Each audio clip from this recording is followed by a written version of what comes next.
Pare ko, pick-up lines pa ang hanap mo. Hindi cheesy, hindi pilit, at may tunay na impact, yung tipong hindi lang pasado, kundi pang home run ng dating kapag tama ang timing. Yung may chance ka talagang mag-score ng solid na first impression. Hindi yung pa-cute lang pero sablay sa delivery. Pues, heto ang 20 pick-up lines that really work. Kasama na kung kailan mo dapat gamitin. At kung kailan mo dapat iwasan para hindi ka ma-misfire.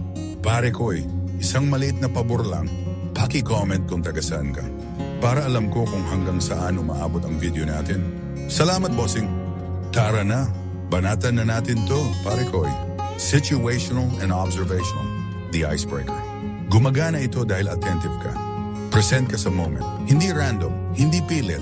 Number 1, sorry pero kailangan kitang kausapin. Matagal na akong nag-iisa dito. At ikaw lang ang nakabasag sa focus ko. Bakit gumagana? Direct, confident, honest. Kailan gamitin? Kapag may eye contact at chill ang setting.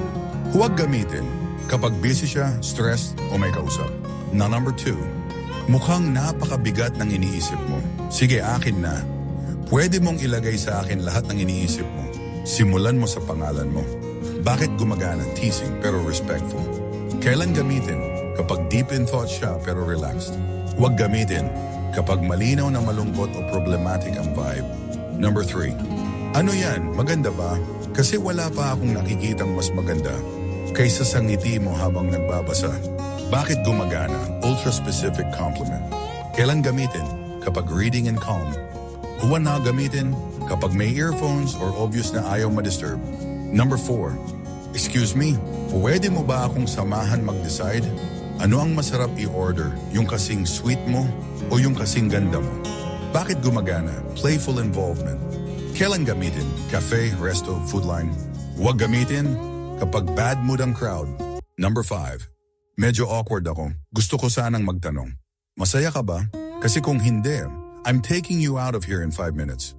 Bakit gumagana? Leadership plus playful concern. Kailan gamitin? Parties or social events. Huwag gamitin kapag sobrang stranger ang vibes. Confident and direct, the alpha approach. Linyang may authority, pero may respeto. Number 6.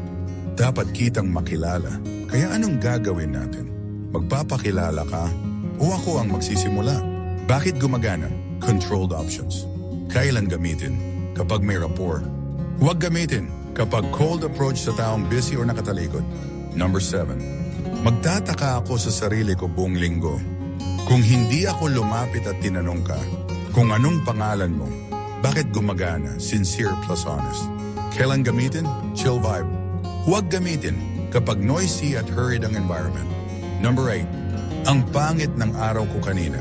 Pero yung nangiti mo, parang pinakita sa akin kung paano magiging maganda ang bukas. Pwede ba kitang ayain mag-coffee bukas? Bakit gumagana? Emotional connection plus invite. Kailan gamitin? Kapag positive ang reaction niya. Huwag niyang gamitin kapag flat ang response. Number 9. Kung hindi mo ako papansinin ngayon, okay lang. Pero aayain pa rin kita for a drink. Kasi ang ganda mo, sulit ang no reply mo. Bakit gumagana? Rejection immunity. Kailan gamitin kapag may playful tension? Huwag gamitin kapag obvious na iniiwasan ka. Number 10. Lagi akong may plan A, B at C. Pero sa'yo, gusto ko lang planuhin ang dinner natin sa Sabado. Bakit gumagana? Clear and decisive. Kailan gamitin? Kapag engaged na siya sa convo. Huwag gamitin within the first 10 seconds ng usapan. Sweet and flirty, the charming touch. Number 11. May problema ako sa cellphone ko. Hindi ko mahanap yung number mo. Pwede mo ba akong tulungan? Bakit gumagana? Cute and light. Kailan gamitin? Kapag smiling na siya. Huwag na gamitin kapag dry ang energy. And number 12. Hindi mo na kailangang mag-alala sa future mo. Kasi kasama ako sa plano ng Diyos para sa iyo. Seryoso. Bakit gumagana? Bold plus funny. Kailan gamitin? Kapag witty siya. Huwag gamitin kapag solemn or religious ang mood. Number 13. May I ask your name? Kasi kung hindi mo sasabihin, beautiful na lang ang itatawag ko sa iyo. Forever. Bakit gumagana? Forced playful correction. Kailan gamitin? Kapag playful siya. Huwag gamitin kapag naiilang siya sa compliments. Number 14. Ang ganda ng damit mo. Pero kung titingnan mo ang sarili mo sa salamin, Mas maganda ka pa sa buong outfit mo. Bakit gumagana soft sincerity? Kailan gamitin kapag confident siya? Huwag gamitin kung insecure ang mood. Number 15. Pwede ba kitang picturean? Gusto ko lang ipakita sa nanay ko na hindi lang siya ang maganda sa buhay ko. Bakit gumagana? Family-oriented plus humor. Kailan gamitin kapag comfortable na kayo? Huwag gamitin sa first 10 seconds. Smart and witty, the banter starter. Number 16. Taga saan ka? Kasi ang ganda ng accent mo.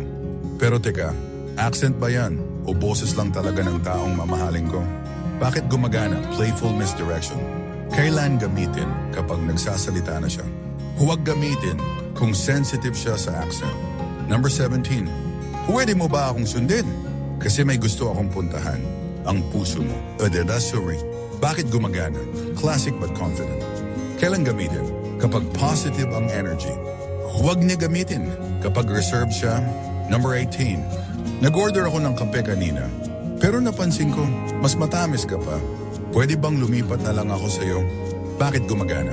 Situational and witty. Kailan gamitin? Cafe setting. Huwag din gamitin kapag may kasama siyang lalaki. Number 19.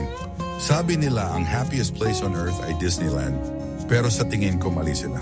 Dito lang sa tabi mo ang pinaka-happy. Bakit gumagana? Light humor plus compliment. Kailan gamitin? Relaxed vibe. Huwag gamitin kapag cheesy sensitive siya.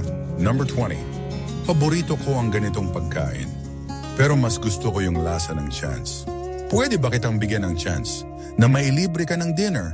Bakit gumagana? Common interest and direct ask. Kailan gamitin? Kapag food convo na kayo. Huwag gamitin kapag cold responses. Ayan pre, 20 pickup lines na may tamang timing at diskarte. Tandaan, ang pinaka-power move ay ang delivery. Eye contact, relaxed shoulders, at natural na ngiti. Yan ang magpapatunay na gumagana ang linya mo. Boss, kung nagustuhan mo ang video na to, huwag mong kalimutang i-like at i-share para mas maraming lalaki ang matuto ng tamang diskarte. Mag-subscribe ka na rin sa Usapang Lalaki at pindutin ang notification bell para hindi ka mahuli sa mga susunod na power tips natin. At tandaan mo, sa bawat usapan, sa bawat diskarte, at sa bawat relasyon, mas lalaki ka kapag mas may control ka sa sarili. Kita-kits sa next video, pre. Stay sharp, stay solid,